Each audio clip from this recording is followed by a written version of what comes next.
This the Archivist, y'all. Exclusively interviewing Chali, Tuna. Good evening. And who is the vessel, Mr. Manphibian, the international Chali, Tuna? Well, I'm your neighbor. You know what I mean? Your neighborhood baritone. But I really I'm just a regular dude, man, who just like I was saying earlier, man, had a opportunity or two that I took, and in taking those opportunities, it became a job that I love, and most people don't love their job like we do. So you know what I'm saying? I'm happy about that for sure. And growing up on the south side of Chicago, share about how hip hop saved your life. Wow. Well, you know, Chi-Town is just like full of gangs, man, and drugs, and just the area that I was living in, man, pimps, hoes, all kind of things, you know what I'm saying? And for me, it was like, you know, those elements were woven into the fabric of my family. So, you know, I had like only a couple of choices, and I think hip hop and just chasing the arts in themselves, you know what I'm saying, is what kind of saved me from, you know, running down that path, you know what I'm saying? So. And starting with the Unity Committee and joining with Rebels of Rhythm, and then forming Jurassic 5, share on the history and highlights from start to end into Unified Revolution. Wow. Well, the history of Unity Committee and the Rebels of Rhythm takes place in the Good Life era, which is a open mic cafe that used to be open in South Central Los Angeles, and it's a medical clinic now. But yeah, it was a birthplace and the college, so to speak, for freestyle fellowship, us, Far Side, Corrupt, believe it or not, you name it. There's so many people, man. Volume 10. I mean, you know, and I'm forgetting so many people right now, but still, I mean, Project Bloat all day. Man, that, you know, that whole thing is encompassed within the Good Life era. So because of the Good Life, my crew, the Unity Committee, we were able to meet another crew called the Rebels of Rhythm, and then meeting those dudes, we were impressed by their style and vice versa, and wanted to do music. When we finally did do a song, the song was called Unified Revolution, and that song led to us getting a deal and eventually coming across the name Jurassic 5, and the rest is history. And good times at the Good Life and featured on the Freestyle Art of Rhyme and This Is the Life films elaborate, as these are pieces and keys of West Coast hip hop history. Yeah, you know what's the trip, man? I bug out on the fact that I'm even part of those films that you just named, and I'm happy to be a part of them. It's bugged out that people are considering these things as pieces of West Coast history, you know, or pieces of hip hop history in general. You know what I'm saying? It's a bug out to me, man, and I'm grateful to be a part of it. I'm happy to be, you know, somebody that, you know, people see within those scenes and those pages or whatever they're reading about. So it's bugged out, man. I mean, I don't know really what more to say about that particular thing other than wow. You know what I'm saying? For real. And Concrete Schoolyard, the start of J5. What did this song do for the buzz, for the group as well, as many more to Quality Control, What's Golden, and Work It Out. Best memories for you in the group, and Power in Numbers on the Billboard 200 chart, reaching number 15. Wow, you did do your homework, guy. I mean, well, you know what I'm saying, man. Quality Control, really Concrete Schoolyard was the start. It was a song that took off overseas before anything happened here in America. Like we put Unified Revolution out ourselves, but Concrete Schoolyard, Unified Revolution got us a distribution deal overseas with a company called Play It Again Sam, and they allowed us to record, and they were amazing because they treated our deal like a record deal, but it was a distribution deal, but they treated us like, you know, major artists. They gave us video money, and you know what I'm saying, promoted the shit out of us, man. We won awards over there. It was crazy. It was bugged out, but that was like the start of it all. And that song allowed all that stuff to happen overseas, which allowed audience here in America, which allowed us to, you know what I'm saying, be courted by big companies like Elektra, like Interscope. That's where we landed. And yeah, man, I mean, dude, it just keeps going, man. Singles are key, right? But at the same time, it's like with the way that the music is today, it's like only certain people remember the singles more than they remember just the whole picture of it all. You know what I'm saying? So it's bugged out. That's the track How I Heard About You Guys, man. Straight classic all day, you know what I'm saying? And the group, Osmalti, back in '02, receiving a Grammy for Best Latin Rock Alternative Album. Another pinnacle from you, best moments in the group. Yeah, man. It was just dope, man, to be. I was on tour when they won, too. I was on tour with Jurassic.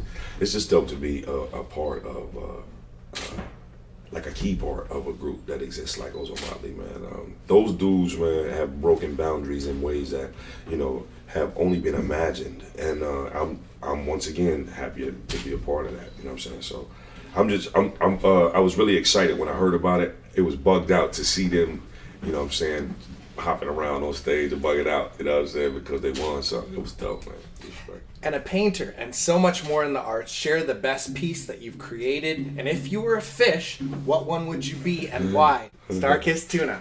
Well, I think my favorite painting that I've done right now is a painting I've done of James Brown. I call it Mr. Brown because I use so many different brown colors as opposed to just, you know, straight out painting. But the painting came out really good, man. You can see it on charlietuna.com/pics. It's one of my favorites, if not the favorite that I've done so far. Are they for sale? Yeah, they are. Yeah, happy about that too. Yeah, but anyway, you can see that on charlietuna.com. Like I said, it's a favorite of mine because of the detail that I put into it and the time and how it came out. And I was just really pleased that myself. I felt like I advanced a little bit, you know, in the painting world when I finished that painting. You know what I'm saying? So, yeah, man. And if you were a fish, which one would you be? Well, they call me Tuna, but tonight, people please call me Megalodon. That's what I would be. Yeah, the biggest shark out there, you know. Yeah. And collabs from Kanon, Guns Up with Damien and Stephen Marley, working with Supernatural, Raphael Sadiq, Beanie Man, Taleb Kweli, Linkin Park, Elzai, Tanya Stevens, Rusko, and let us know your faves, man. You named them all. You named all my favorites. I'm honestly, man, when you read it back like that, it sounds phenomenal, man. You know what I'm saying? I'm just, once again, man, you will see a humble dude in front of you, man. I'm enamored by that right there. Like, damn, for real, I did songs with them dudes? Like, I did, huh? You know what I'm saying? It's bugged out, man. I try to learn from each experience.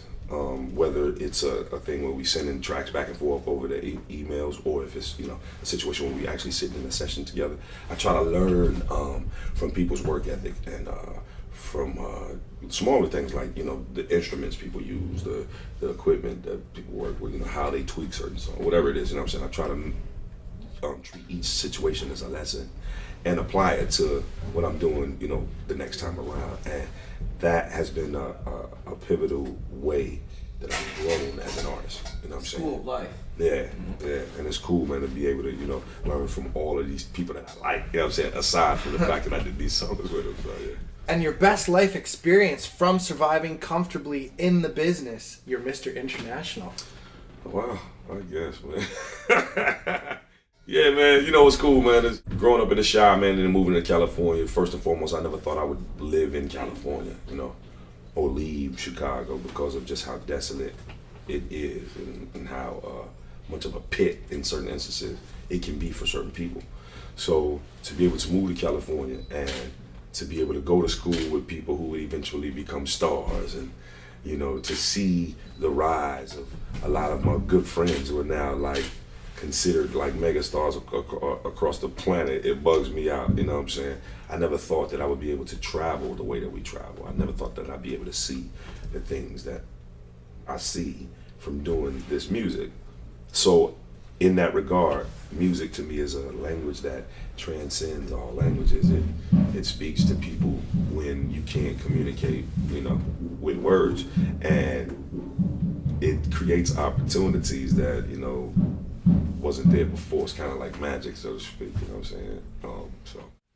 And Dino 5 with Prince Paul for the kids. Share on the project and the fish market and the mixtape project. Okay, Dino 5 was the most amazing recording process I think I've ever done, simply because, one, I got to work with Prince Paul. I'm one of the biggest fans of that dude's work in all categories, from, let's start from Stetsasonic. De La Soul to, to what he did on the Chris Rock album. I mean, you know what I'm saying? We can take it there. All of the Handsome Boys, Marlon, that's my dude. And I am, just in awe of his work. Always have been. You know what I'm saying? So when he called me up to do that, and he said it was for the kids first and foremost, but he wanted to make an album that appealed to us as well. You know what I'm saying? But still didn't step out of the realm of children. I was amazed. I was like, I'm with it. Came, and the people that were picked to get on the album, Wordsworth, Mecca Ladybug, Scratch from The Roots. Yeah, man. It was ridiculous, man. De La Soul was on the album, Ursula Rucker's on the album. It was just so many people that came out, man.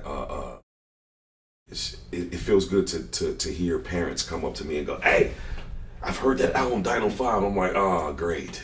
It worked. It's like a little, like a Bismarck Key with Yo Gabba Gabba. Yeah, man, it's amazing to be able to see people that are, before my generation and, of my generation be able to transcend into situations like that are still, relevant to the youth as a whole, influencing them in ways that are positive because they come from that positive era.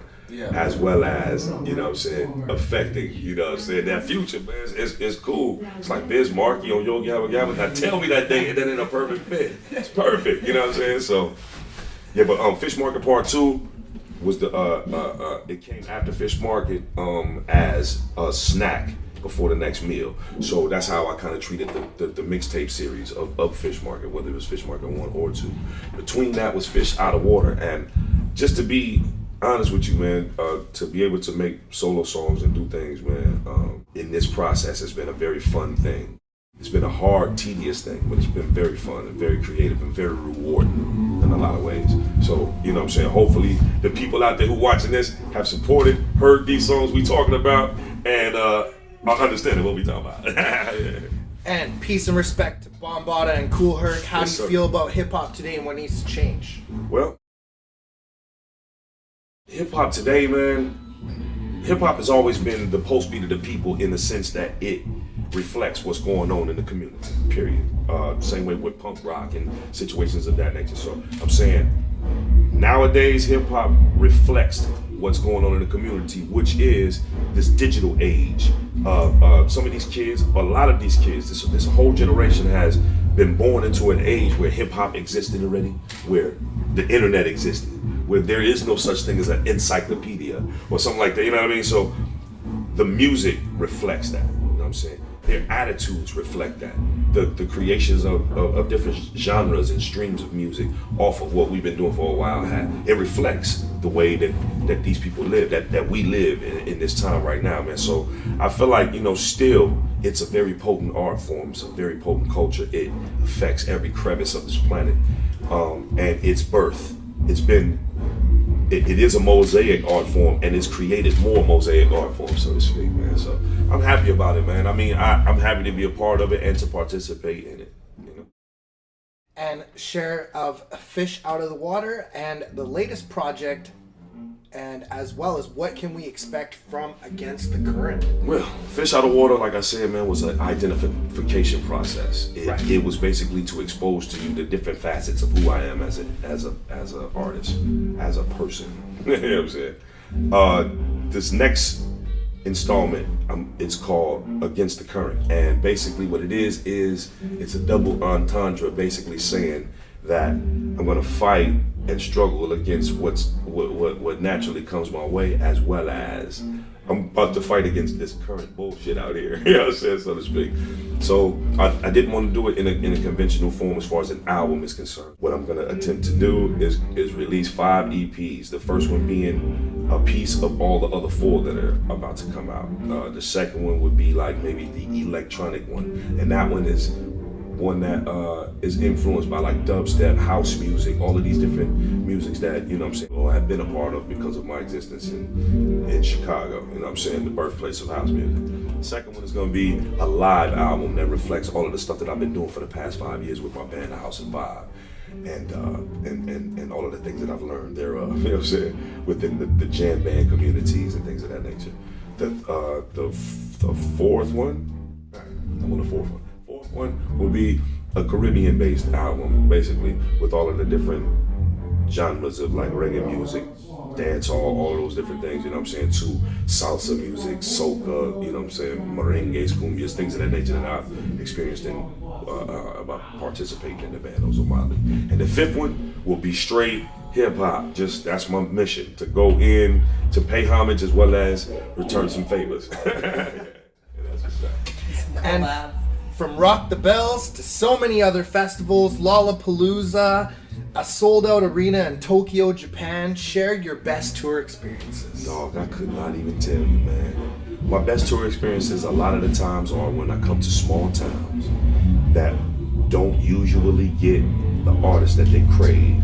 And when that artist comes to their town, they're fucking like, oh my God, I'm there. And they pack the house and they go crazy. Whatever they gonna do, they drink, whatever they gonna do. But it's a peaceful vibe and there's love and they're just ready to party and have fun. To me, a lot of the times, those are the best shows, the best times, because you see the instant gratification and the instant appreciation of what's happening right then and there. You know what I'm saying? Yeah, man. Well, and in other instances, I'm not saying that I don't like the big shows either, man. The big shows, man, the people become one thing. It's not like... It's a little less intimate. Yeah, but at the same time, it's a lot more powerful. You know what I'm saying? Because they come together as this one big entity, and it's just like you feel the energy, you know what I'm saying? So, you know, if I had to pick between the two, I couldn't. It's like asking what kid you love the best. You know what I'm saying? So. And the largest crowd you've ever rocked? It's probably about 80,000 people, man. I can't remember. The festival was a festival in Europe. I'm spacing right now, man. I forgot the name of the place, man. I apologize, man.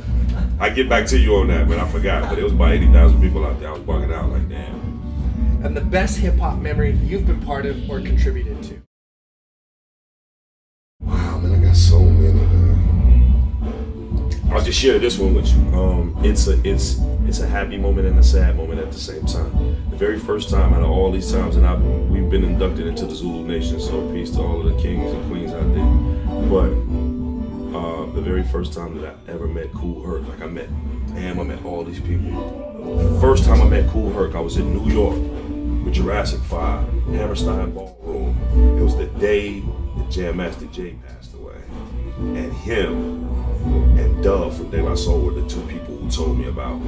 Like, I'm meeting Herc, like, yo, what's up, Herc? I'm like, peace out, kid. He stopped, he gave me a hug. He looked back at me, he said, hey, you heard about Jam Master Jay? I was like, what happened? He told me Jam Master Jay passed. So it was bittersweet, you know what I'm saying? That's one of the craziest moments I think I've ever had in hip-hop. And you have anything to say to Canada?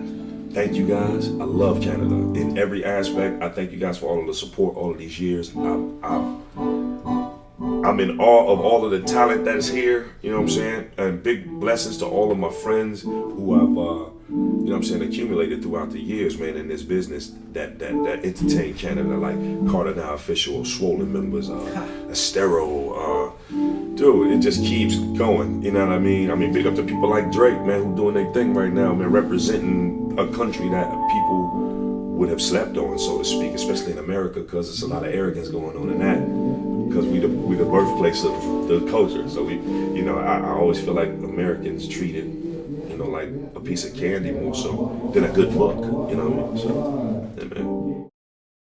Sorry, one question. Did you ever find yourself like just kind of looking through what would have been like an 18-year-old Charlie Tuna's eyes? Yeah, kind of just like where people are looking at you for direction now at your current age and status, and you're kind of like, yeah, but I'm still a fan. I'm trying to do my thing. I'm still a fan. I have a 21-year-old son. Mm-hmm. He's be 21 this year. Yeah. But that's how I've been able to maintain my vision. Yeah. I'll be like, hey, what you think about him? How that sound? What you think? And he tell me the real, my son and my mom. Yeah. So I take those two age extremes. Right. You know what I'm saying? And those two are the truest opinions that I can get around me, man. And I ask my mom. My mom is like Elza calls my mom the hip hop mom, because like he told T3 one time, he was like, hey man, see this dude mom, man, this dude mom know more about hip hop than you did. My mom know a lot about it. It's a trip. She really supported me throughout the years on some hip hop stuff, but she be clowning too. But yeah, man, it's easy to do because, like I said, I look through his eyes and I look through my mom's eyes. I'm like, okay, looking through it from an old time, but at least somebody that's older than me, and then somebody that's younger than me. And sometimes I do get caught in the fan thing. I'll be around cats who I'm just a fan of, and then they be nice to me, like Chuck D. Yeah, yeah, I'm like Chuck D is one of the coolest dudes on earth, man. I'm like, I'm around him, and I'm like, that's Chuck D, sir. You know what I'm saying? And he like, yeah, so Tuna, man. I'm like, Chuck D talking to me, dude. You know what I mean? So yeah, man, I get caught up in text it. On the phone, you're like, that was Chuck D that texted Dude, you don't even understand. I got a picture of a text that he sent me. I had to take a picture. I was like, I'm gonna keep that. Yeah. I'm trying to tell you, man. You know, it feels great, but it's astonishing too, because I always go, where did the time go? Yeah. You know what I mean? Like I look at this picture right here, and I go, where did the time go, man? Where? Who's that cat? Did the time? Look at, I'm in the back on some real skinny face shit. I look like a light skinned version of my son on this picture, right? Yeah. See what I'm saying? So it's just bugged out, man. It bugs me out. You know what I mean? Like even, okay, look, let me show you. In this album, see this album right here? Watch this. This album folds out. Rest in peace to my man Crunchy Espinosa, man. Passed away from colon cancer, man. I love that man to death. Love that man to death. Right? But this is the picture I want to show you. Here's my son, man, right there when he was a shit. Like, that's how young good. You know what I mean? That's him. Oh, he done grown up. Now he old as hell, man. Yeah, so, yeah. You know what I mean? So it's dope, man. I feel good to be able to have included him in all this. Another picture of my son. You guys seen the quality control video? Yeah. You know the little dude that's licking the ice cream? That's my boy. Cotton Canvas driving the truck. Yes, Ice sir. cream truck. That's my boy. And you got any shouts? Big up to the whole of Canada. Big up to the whole of Northern America. Big up, man, because y'all, for real. I'm saying there's been like, you know what I'm saying, extreme push and an inspiration, man, and a support system for us, all of us. So I say everybody's doing their thing solo, everybody. So go support everybody's project, everybody. If you can't get us all, get us in pieces, but get us. You know what I'm saying?